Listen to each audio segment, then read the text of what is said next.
Good evening, everybody. Hey, hello, Brett.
Looks like we have the 4 commissioners, or yourself and the 3 commissioners that were going to be present, Mayor. All right, yeah, I never heard from Todd, so I don't know if he was gonna be here or not, but maybe he'll join in yet. There he is. Yep, perfect. All right. Todd, let me know when you're ready. I think I'm all set. All right, so we'll begin the meeting. It's July 13th Plan Commission meeting, and we do have a quorum. And the first item on the agenda then would be to consider the approval of the minutes from June 8th. I would entertain a motion to do so. So moved. Second. Mayor, I've got a couple of corrections on the minutes. Sure, go ahead. I wouldn't normally be this picky, but on the quick trip one, which is kind of important, there's a couple places where I think we can make some clarifications. So on page, right, where it says page 2 of 5 at the top, where there's a couple of barmen, right there at the top, yes. When it says I would rather see stamped concrete instead of colored pavement. Actually, if I remember right, that was I'd rather see stamped concrete or colored pavement instead of just striping. Okay. And that was one. Right below that, it says Barman stated that the culvert connection to the stormwater pond. I don't remember making any comment at all about the culvert connection. So I'm wondering if someone else on the council might have had a comment related to that.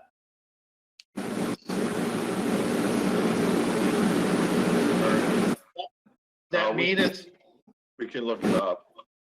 okay. And then lastly, on page 3 of 5, there's incomplete. That coming from me? I don't think so. Hang on a second. I'll see if I can do something with it. Somebody from Randy Gam. Yeah, all right. I muted that line. So hopefully if he needs to speak on that line, he can send me a chat. All right, and then lastly, page 3 of 5, the 4th line down, where it says, Barman questioned how much Quick Trip is responsible for related blank to this development. There's a missing statement there, and I believe I was talking about related off-site impact or traffic impacts, which is pretty important considering they were asked to go back. So if that could be added to that particular statement. All right. Yeah, we can look at the recording and get those corrections made. Thank you.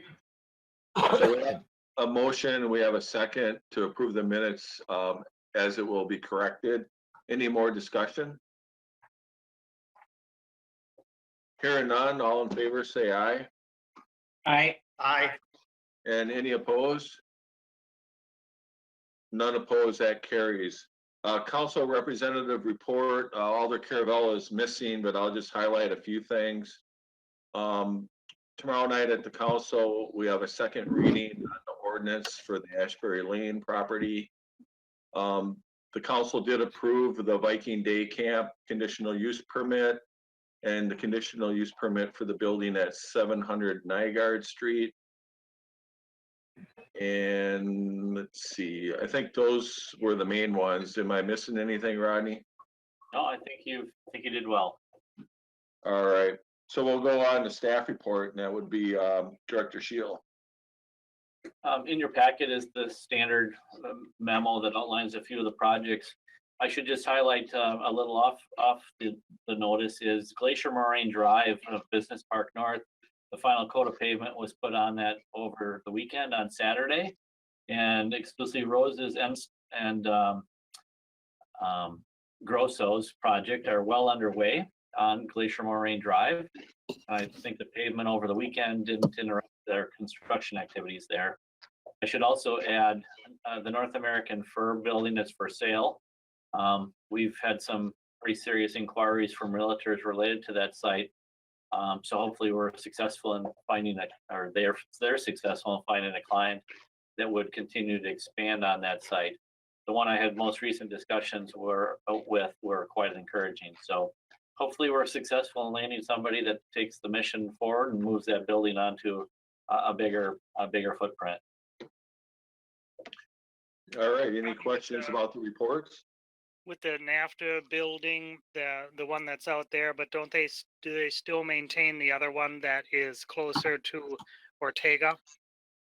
Yeah, they still own both, but I think they're both on the market actually. Okay. The realtor was speaking to me more specifically about the one along Glacier Moraine Drive. Their client was a company in the Madison area that was looking to expand and contemplating this location, knowing that the 10-acre site would be very suitable for their expansion here. Okay, great. Let's hope for the best with that. Yeah. All right, next item is a request by Joe Langmeyer of Zinc Power for the approval of the conditional use permit for an accessory structure up to, is it 7,800 square feet? Is that Yes. okay? In the area of 2443 County Highway A. Anything before we go into a public hearing? So I can just give a brief overview. This site plan did include an accessory structure as part of the original submittal, shown in the bottom left-hand area where it showed now on the screen as the 7,800 square foot building. But it's a larger facility than was originally planned. So it is an accessory structure, but it needs to go through the conditional use process because of the size. All right, and the use of this was it offices? Some of their administration facilities will be in there, as well as some of their storage needs. Okay. Any questions from commissioners before we go into a public hearing? All right, hearing none, we'll close the regular meeting and then open up the public hearing. And I didn't see anyone signed up to speak on this one. Did you, Rodney or Michael? I'm not aware of any request to do so. Okay, is there anybody that's on the call here that wanted to speak to this issue? If you do, just unmute yourself and introduce yourself. Hi, which one are you referring to now? I'm here for the whole avenue. My name is Okay. Randy Game. That one is gonna be the next one. Okay, So nobody to speak on Zinc Power. So then we'll close the public hearing and we'll reopen for the recommendation to the council. Did the commissioners have any questions or need any additional information on this one? No, this one seems pretty straightforward as far as if they're just adding administrative space to it. All right, so then I would entertain a motion for the recommendation to the city council. I'll make the motion to recommend this resolution up to council for Zinc Power. And is there a second? I'll second. Second by Majewski. Okay, last call for questions on this one. Hearing none, all in favor say aye. Aye. I think the dog said aye. And any opposed? None opposed, that carries. All right, item number 6 is a request by Bill Schrader of Insight Inc. for approval of the conditional use permit for group development which is 2 or more structures containing the principal land use, same lot at 225 Whole Avenue. Before we go into the public hearing, did you have something, Director Shield? Yeah, this request came to us through the folks at Verizon and their design team. They're looking at siting a facility or building on this site off of Pleasant View Drive. And that site is shown on the screen here. This property is on the corner of Whole, US Highway 51 and Pleasant View Drive.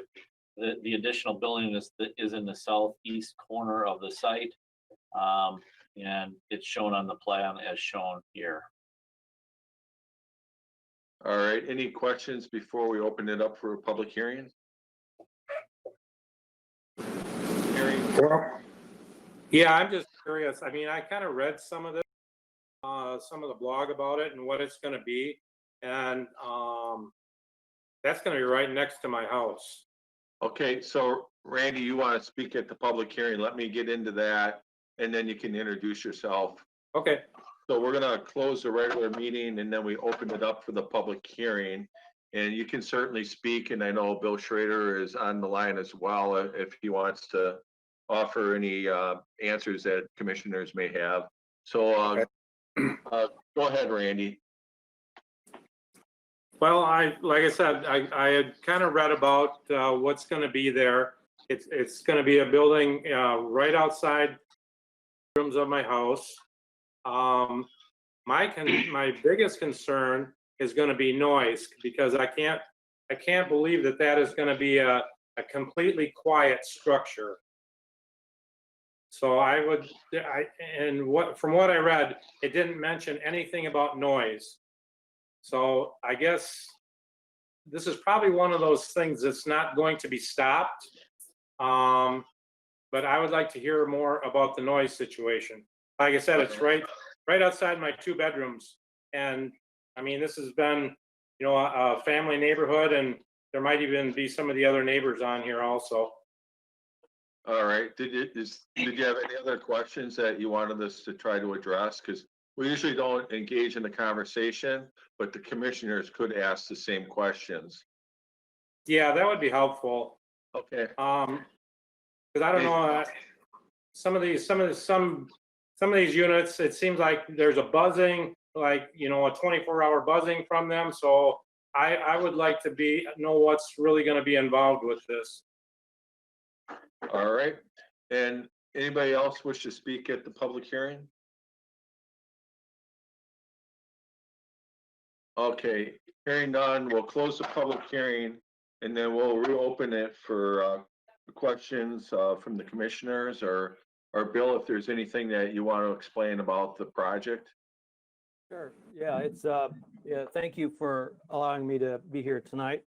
So, the facility is going to be a self-contained equipment, kind of a shelter situation that Verizon uses to remotely take care of many, many different integration functions for many different sites around the area.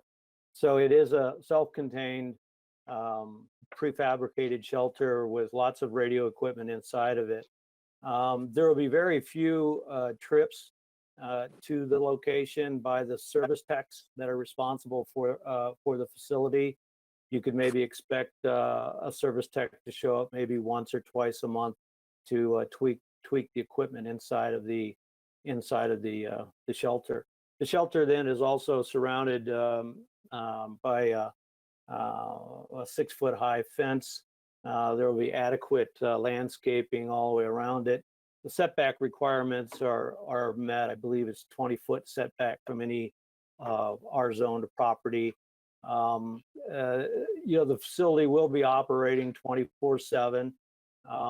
There are instances in the summertime where there will be AC units operating to cool the equipment inside of the facility, but the noise level of the equipment shouldn't be any more than you would experience with a regular AC unit on a building.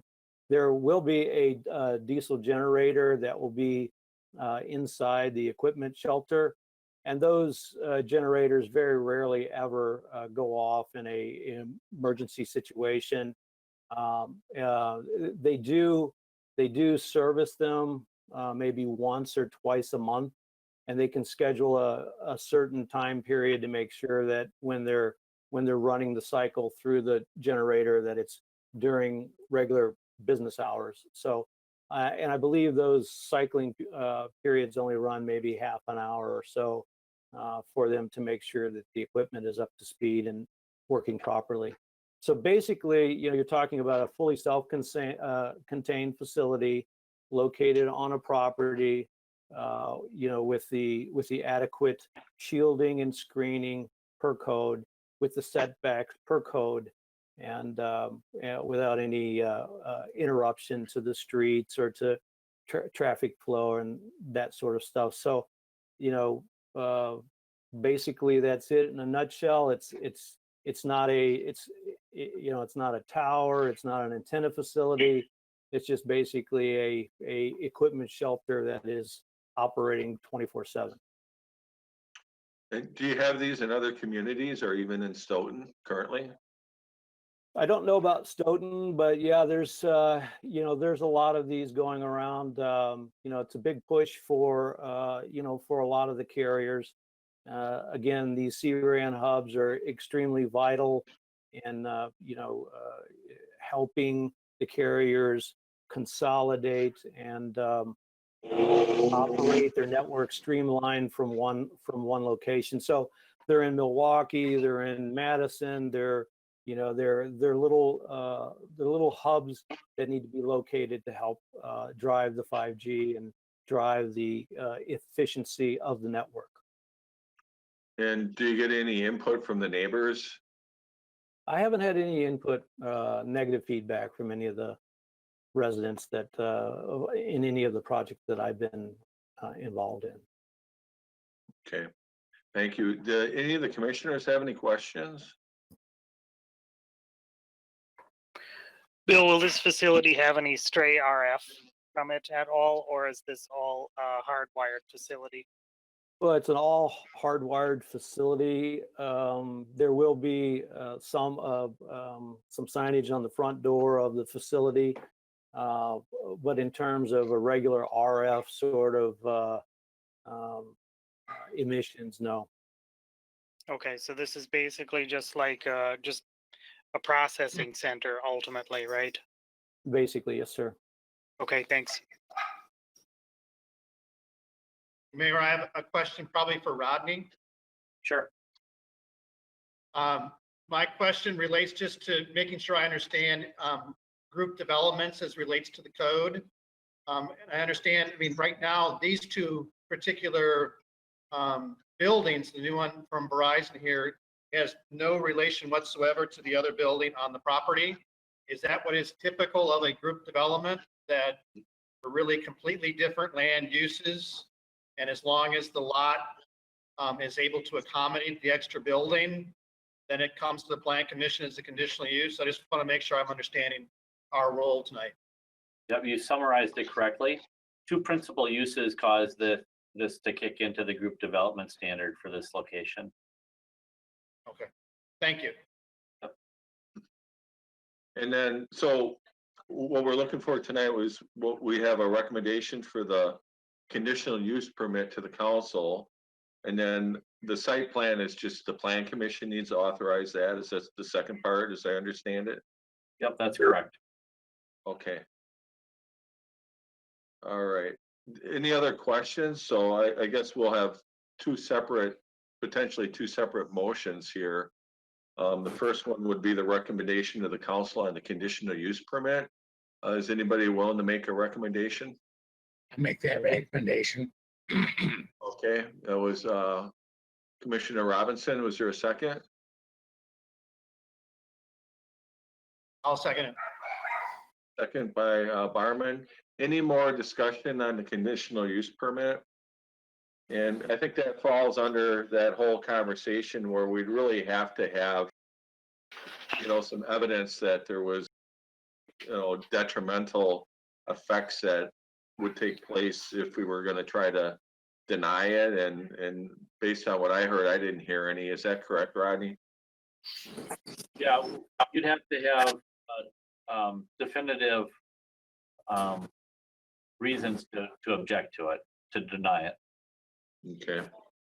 It Any seems, more- Well, like I said, my concern is with it. So if all you're talking about is air conditioning in the summertime, so there's no other noise involved with this other than the startup of the generator and the air conditioning. There's no humming, buzzing, like sometimes you hear from transformers, that kind of stuff.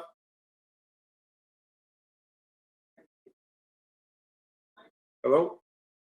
You're asking, he's asking, Bill, right, Yeah, that was to Bill. and Bill, you're muted. There you go. Yeah, I think what we're looking at is, you know, is the hum of the AC units during the winter and then, or the summer, and then you've got your, you know, you've got your generator running. And there was also a photometric light study that was submitted, so hopefully, you know, that satisfies and did satisfy all of the requirements. In terms of humming and you know, I just can't imagine that the inside of the facility with the gated structure, with the screening and the you know, the landscaping and the trees, would the crickets be louder than what might be humming out, or something that somebody, if they really paid attention, could hear something coming out of it? I don't know. You know, I haven't sat in front of one of these buildings 24/7 to, you know, to give a statement that said, no, there's no humming. You know, wind coming through something could create hum, you know, but from what I understand and from the design of these things, they're fully self-contained. They are electronic components inside of a fully enclosed building without any windows or any of that sort of stuff. So again, we've got the AC units, and then we diesel generator, and we've already addressed those. Okay. All right, so we have a motion and a second. Any more discussion from the commissioners? Hearing none, all in favor, say aye. I, Any opposed? None opposed, that carries. So that takes us to the site plan. Is there anything we need to cover on that one, Rodney? I think it's included in the staff review letter, and i.e. the resolution, I think addresses, it's certainly been submitted to meet the setback requirements and the other conditions of the zoning district. All right, any questions from commissioners on the site plan? Otherwise, I would entertain a motion for approval of the site plan. I move to approve the site plan. Is there a second? Second. All right, one last time for discussion. Hearing none, all in favor, say aye. I, Any opposed? None opposed, that carries. All right, thanks for joining us, Bill and Randy. Appreciate you logging in. Thank you. Thank you very much. All right, item number 7 is a request by Ryan Harkins, Synergy Renewable Systems, for approval of a ground-mounted solar array at Covenant Lutheran Church at 1525 North Van Buren Street. What do you have on this one, Rodney? Well, essentially the site plan and the layout shows the location in the northeast corner of the Covenant Lutheran Church location. These ground-mounted facilities are planned to provide energy power to the church facility. Certainly, we believe it complies with the standards of the district. I will just interject that the neighbors have at least expressed concern about drainage of the Covenant Lutheran site onto the properties to the east over the years. So for the Covenant Lutheran representatives that may be online, just an awareness of trying to help mitigate that problem going forward. even outside of this solar project would probably be helpful to the neighborhood. Okay. Any questions from the commissioners? Mayor, I got a question. The, Go ahead. as I'm looking at this proposal, but I'm also looking at the ordinance, it struck me initially that I was surprised that there wasn't any kind of visual screening for those properties to the east. Although it looks like some of those properties still need to be developed.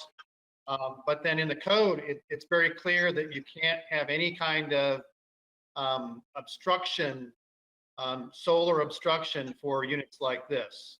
And I'm guessing that that's why we don't require and there's no provision of any kind of neighborhood screening to these. I mean, they look like pretty significant units, which I'm all for solar.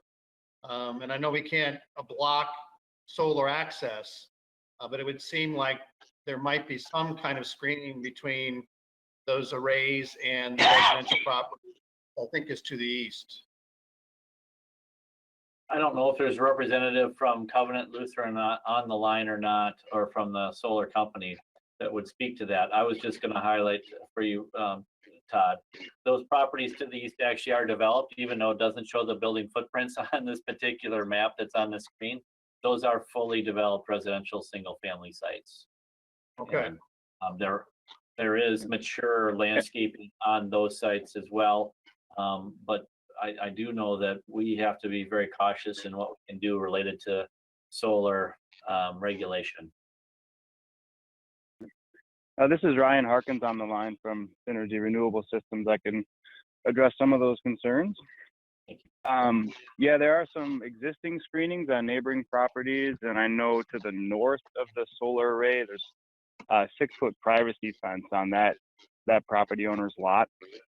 Yeah, we're certainly not opposed to making things look good. And then, you know, with solar, obviously we've got to tilt that up a little bit to get exposure to the sun all year round. So that's what kind of gives the height for these solar arrays. But there's really, you know, some local examples, even the Business Park North.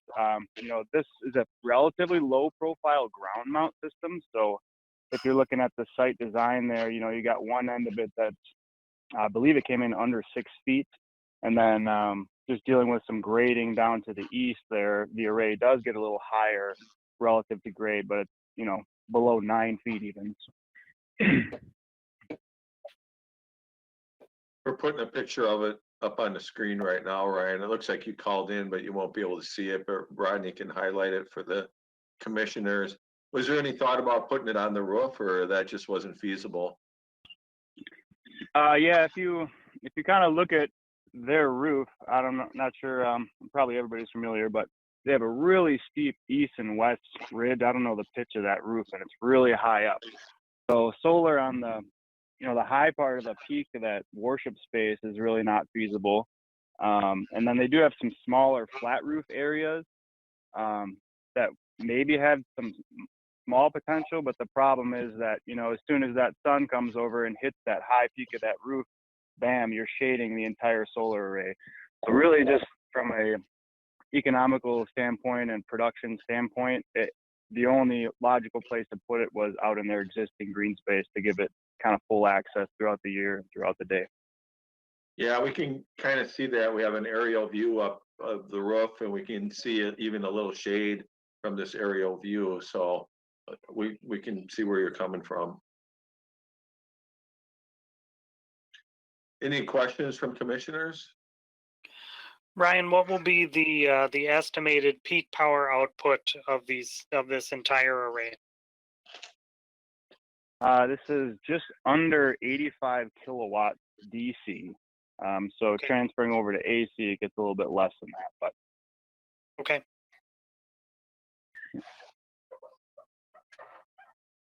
All right, anybody else have any questions? Otherwise, I would entertain a motion for approval of this. Does this have to go to council as well, Rodney, or is this just approved here? It's Is it- approved here.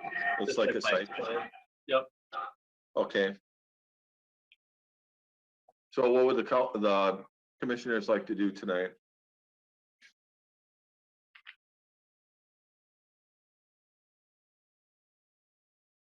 Well, it sounds like based on what Rodney was talking about in terms of drainage, we didn't, as part of this site plan, we don't see that. I'm not seeing any significant changes to the drainage. I would encourage the, as part of this development, which I would recommend that we approve, but as they develop, that they can somehow grade it to some extent to make sure that they can mitigate some of that off-site water flow if they can as part of this. But other than that, I would think that this is something worth approving. Is that a motion to approve? I would move to approve with the encouragement that they try to keep, or they grade in order to mitigate some of the off-site water flow. Okay, is there a second? I'll second that. All right. So Rodney, the area of the install, is that in the same area, the grading, or is that a different part of the lot? I didn't really follow that. Yeah. So the eastern side of this campus actually is the area that is causing concerns. I think a relatively small berm along their east property line could help divert surface drainage south to Highland Drive. And that would really help mitigate some of the concerns the neighbors have. So if there's any grading work associated with this project, certainly to encompass that drainage swale or berm to prevent it from creating problems on the adjacent properties, I think that could be helpful. All right. Did you catch that, Ryan? I don't know if you were planning on doing any grading there or how you're mounting them. Yeah, there's kind of minimal grading being done on the northwest side of that solar array layout. But yeah, we were made aware by a neighbor, and I think the church, from what I understand, I'm not sure how many years ago, they put a swale in down there, but yeah, maybe it's not quite doing enough for them. So a berm in combination with that swale might help. So. All right, yeah, so if you could just help relay that message, we'd appreciate it. Anything else on this one, commissioners? Hearing none, all in favor of the motion, say aye. Aye. Any opposed? None opposed, that carries. Thanks for joining us, Ryan. Hope you're doing well. Thank you, too. Mayor, can you tell me who seconded that motion? I'm sorry, I missed that. Robinson, I believe. All right, I thank second. you. Thank you, Tom. Okay, item number 8 is a request by Eric and Marcy, I'm not sure how you pronounce your last name, from Langmeyer's Carpet and Tile for approval of the front facade repairs, including the change of exterior color and signage updates at 200 West Main Street. And I imagine this is on there because it's in the overlay district. Is that correct? That is correct. All right, so what do we have here? Well, you've got a narrative associated with their submittal that's included in here that shows the different colors and signage that they plan to modify on this particular building on the corner of Water and East or West Main Street, the former Slindy's facility. I just happen to have on the screen one of the sheets that are within your packet. I'm happy to pull up any particular page the group would like to talk about. All right, it looks like Marcy, I believe, is online here. If anybody has any questions for the owners here, I imagine Mr. Barman has something to say about it. Just guessing. How did you get that? I got a couple of comments because we were presented with two options for the signage. And I would like to chime in that of the two options that were provided, I actually like sign option 2 better. The red letters on the front edge of the awning or the overhang there. Although I would offer a third option for the sign. I understand how that red letter only does not pop or read quite as well. I think it's a better placement, but I understand it's not quite as has much contrast. And so another option would be to take the sign that's up on our screen now with the white background and actually place that underneath or above the display window in what used to be the transom area. So it's actually underneath the bay window and over the front display windows, but above the awning rather than on the awning. I think it would actually look better. Yes, right where the mouse cursor is. I think it would actually, that particular sign would look better up there on the building, at least architecturally, or the red letter option, which is option number 2 that was provided to us. For me, having the larger sign that doesn't actually fit the face of that overhang or awning just doesn't look as nice. But other than that, I think the fact that the brick that is unpainted will continue to be unpainted I'm all for that. And I think the color choices seem to be appropriate for the building. All right. Any other thoughts from commissioners?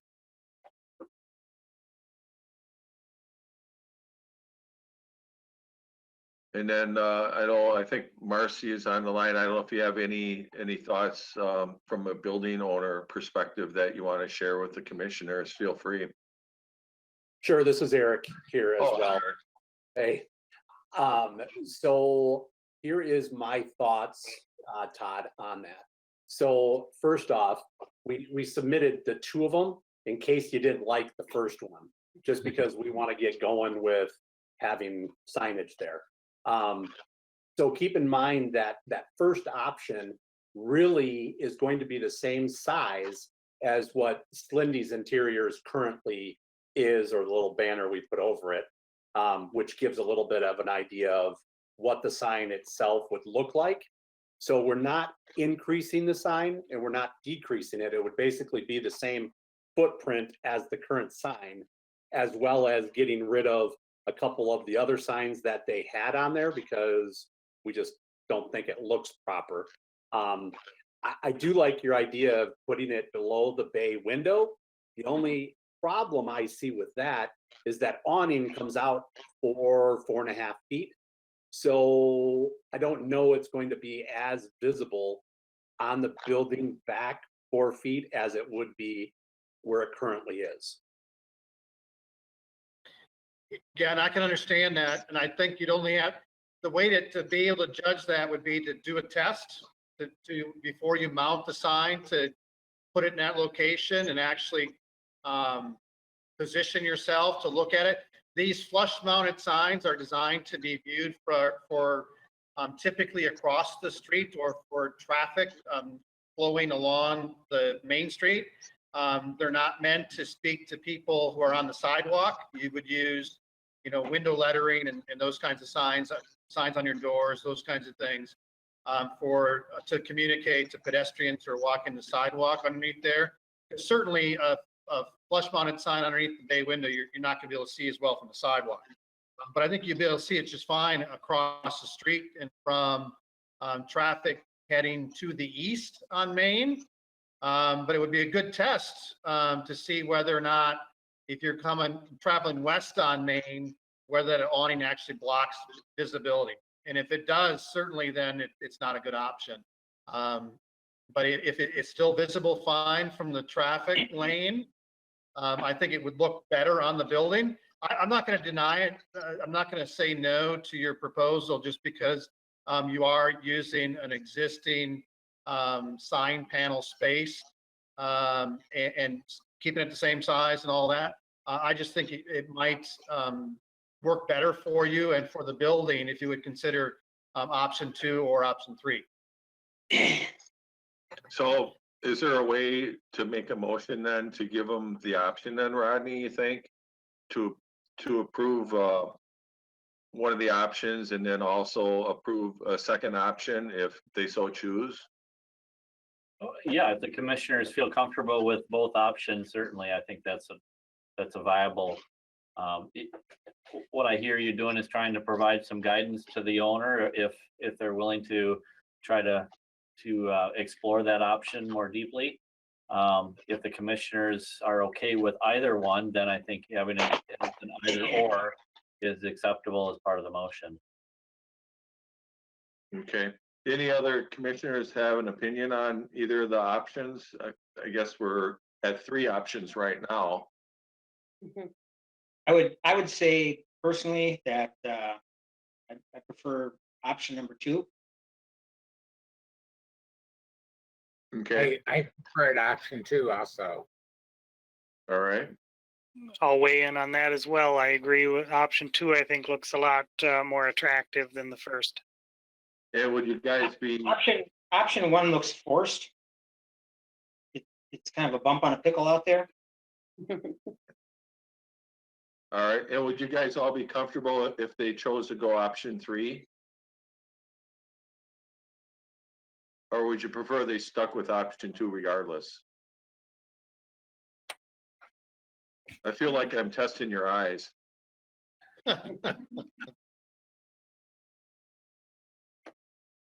Can I weigh in on? Sure, Nice. go ahead. So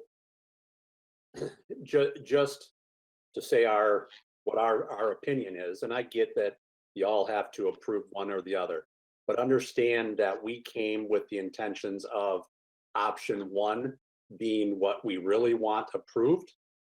We came with option 2, and actually that was kind of a last minute thing when we were meeting with the sign company, because when I was looking at it, I was thinking Back to the Future type movie where you see, or movie theaters kind of where you see that lettering on the front. But that was our second option, only if you were like totally against option 1. So I just want to make it just noted that we strongly want option 1, but we submitted option 2 because we didn't want to wait another month to get an approval. So That kind of complicates it a little bit. I You know, just think I might go I with had option 1, but I really like option 2. But, you know, I think as long as the sign's in compliance and this is what the owner wants, I think I'm willing to go along with the owner on this. Okay, and Alder Mayeski, do you have something too? Sadly, I have to say that's correct, although I think that option 2 fits the building better. It personally looks better to me too. I thought that before we ever had this meeting, but whatever. All right. Anybody else? So what you're saying is the commissioners, you're okay with any of the 3? Not necessarily. No? I would say 2 or 3, but not 1. Oh, okay. All right, well, somebody's gonna have to make a motion for one or the other, or, Well, I was just looking too at another photograph here. One of the problems with option 3 is the hardware that's actually supporting that 4-foot awning. And it shows up on one of the photos, but the hardware is not really visible here on this particular picture that's on our screen. And I have a feeling that if you try to tuck the sign back underneath the bay window with that awning, the way it's architecturally built and the shadow, I think it's going to be, one, you're going to have a support member coming right through the middle of the sign, as well as the shadow from the bay window on it. If you don't have some kind of gooseneck light, pointing on and lighting up, I think it's going to be hard back there. So I guess it's one of the, I hate to say it, but you guys gave us an option 2. So even though you like option 1 best, I'm going to make a motion to approve the work on this particular property with option 2 as the choice for the sign for the business. I will second. All right, second by Commissioner Majewski. Any other comments or thoughts? I do. Go ahead. So what you're telling me, I think Todd made this comment, that you're as a group, you're okay with us doing signs and information in the windows as opposed to having the information on the sign itself. Did I understand that correctly? Yeah, there's a whole variety of signage that is allowed within the district. There is the flush mounted signs like what you have here. There's also window lettering, window signage. Now typically you'd want to submit that all as one proposal. So you only have to pay one. And Rodney can correct me if I'm wrong, but I had to go through this process myself. If you came back at our next meeting and had a proposal for signage in the windows, you'd have to pay a separate fee. So it's better to have kind of an idea for all this, what signage you would have in the windows, as well as the flush mounted sign and any projecting sign. And there is a projecting sign on this building. I'm not sure if that's staying, the one that's up on the corner. If you were going to have a similar, I don't see where you've shown us what you're doing with the projecting sign on this particular proposal. When it comes off the corner of the building. I'm not sure which sign. So can you see what's on the screen right now? I can. All right, so above the two slinty interior signs that are down on the awning, up Yes. on the corner of the building, there's a sign that it's like a blade sign that projects out from the corner of the building. Are those signs still, I haven't driven by them today, are those signs still on the building? They are. And are you planning to keep those signs on the building? Only because of the age of them, because I think it adds to the building itself. Okay, so as you submit a sign proposal, if you are proposing to modify those, to change the messaging on it, then you'd want to submit that as part of your one sign application. So you'd have the sign, your signage on the projecting sign, your signage on the flush mounted, on the awning, any kind of signage on the window. As long as you have it all laid out on one submittal, you only have to pay the fee once. And so that also gives us and you a chance to kind of look at how all the signage works together to communicate to all your customers.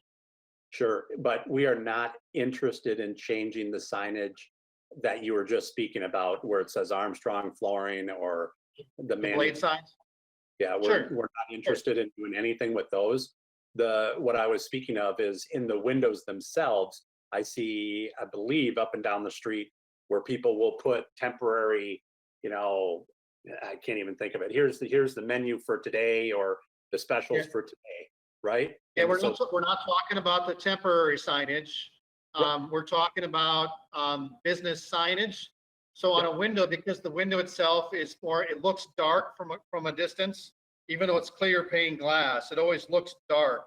And so you would use a white lettering or a high contrast brighter lettering, a window lettering on it, so it pops, and you would have your logo, or you'd have the signage that would be down at pedestrian level along there. A lot you'll see businesses up and down Main Street that have a more permanent business sign within their front windows or on their door. Besides the menus and those kinds of things that might change on a more cyclical basis. Does that make Right, sense? So, yes, so anything that we put in that window as a temporary thing, that's all good. Right? Rodney, is there a limit on the square footage that they can cover with more cyclical business signage? So signage from the inside, there's less restrictions when the signage is actually inside the windows. I'd have to look to the specific language, but I think that there's a lot more flexibility if it's signage within the window, correct?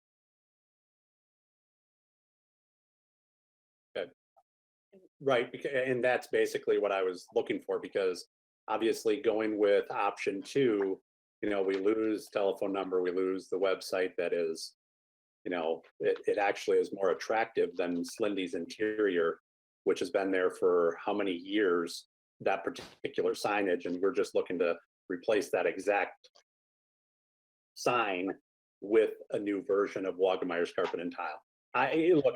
I certainly, we submitted the second one as we have not dealt with you folks in the past, so we wanted to make sure we had all our bases covered. We are certainly not trying to be difficult. I mean, we want to, I mean, there's a reason why we came to Stoughton, and that's to be part of the downtown. So we are not looking to be difficult. I just want to make sure what I'm understanding is what you're saying. So, and then, so with that awning, for instance, there's backlighting.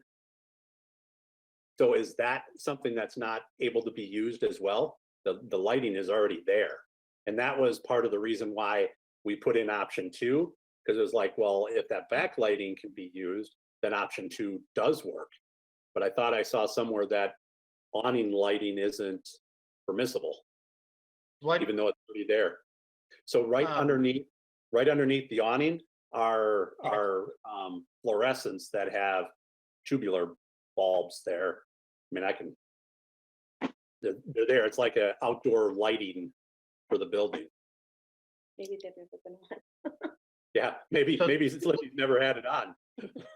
So the front face of the awning actually lights up, or is it just below the awning? Just below that, just under where that, yeah, right there, where the cursor's moving. So those particular lights where the cursor's going across, that won't really backlight your Right. lettering. I don't think it's gonna cause your lettering to appear backlit. But it does draw in fact, attention. Turning that on may actually make it harder to read. I mean, you could certainly try. If it's there, you can turn it on and off. It wouldn't bother me at all if those were. You want those letters to pop because you want to be able to see them. You have to look at the ordinance in terms of, even if they were. I think of some communities I've worked with that actually encourage fluorescent lights because they read so well at night in particular. And I could see those where those particular letters actually, the letters themselves lit up.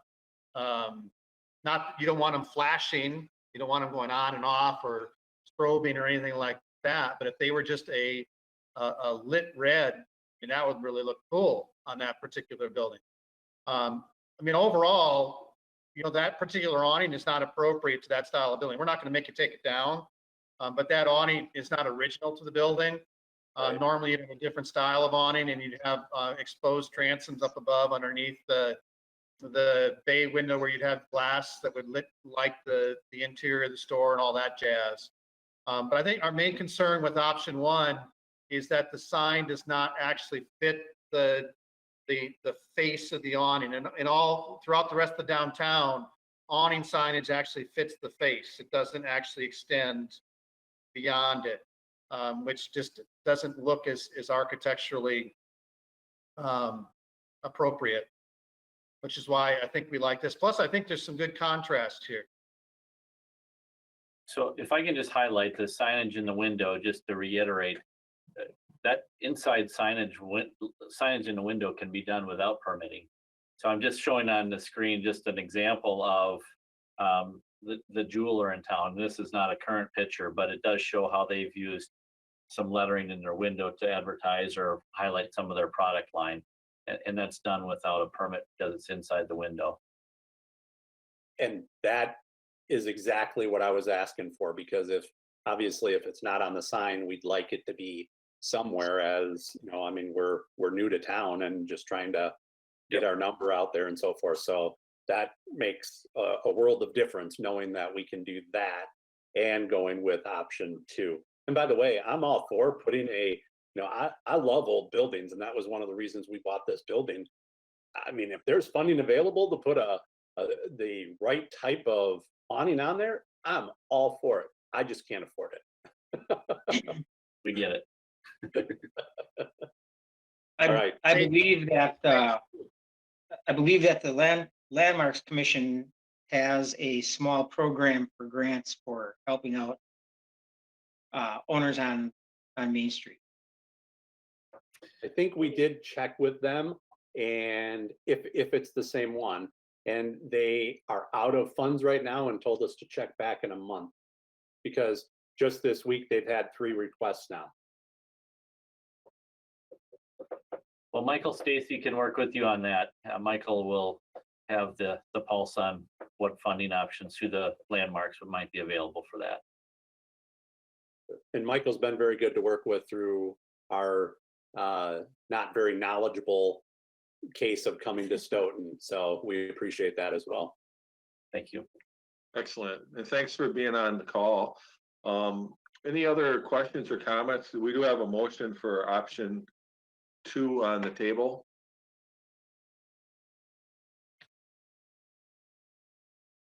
No questions or comments, so we'll take a vote. All in favor of option 2, say aye.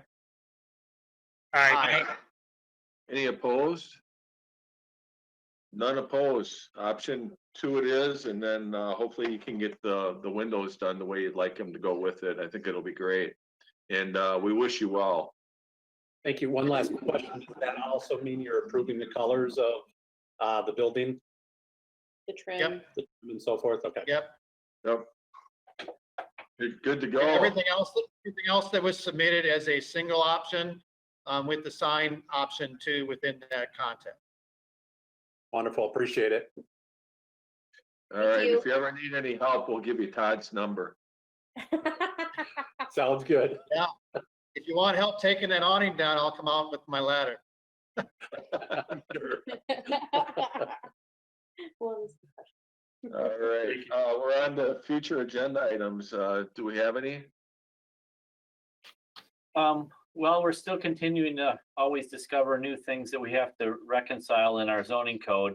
And we're working with the city attorney on some potential changes related to non-conforming structures and non-conforming uses that will probably have some upcoming language changes being proposed in the not too distant future. Okay. All right. Anything from the Bobby, commissioner? have we heard from Quick Trip on whether are they in the process of doing some sort of transportation traffic study at that intersection, or where are they at? I can't say that they're doing any particular study. I do know that they're having, there's a discussion occurring at least by the realtors and landowners and the adjacent property owner about access and trying to work through that. I think that there has been some discussion with the DOT about potential access to 51. Don't know that that's gaining any traction, but at least there's been an open line of discussion on that, at least through our office to the DOT. So we don't know where it's going to go, but we're anticipating them submitting something for the next meeting. Thank you. All right. Anything else for future agenda items? I'll entertain a motion to adjourn. Make that So motion. moved. I have Robinson was first. Was there a second? Was that Majewski? Second. All right. Any questions about adjournment? Hearing none. All in favor, say aye. Aye. Aye. Any opposed? None opposed. Thanks for being on the meeting tonight. I was glad we were able to have a quorum. Hey. Have a good night. Have a good night. Good night, everybody.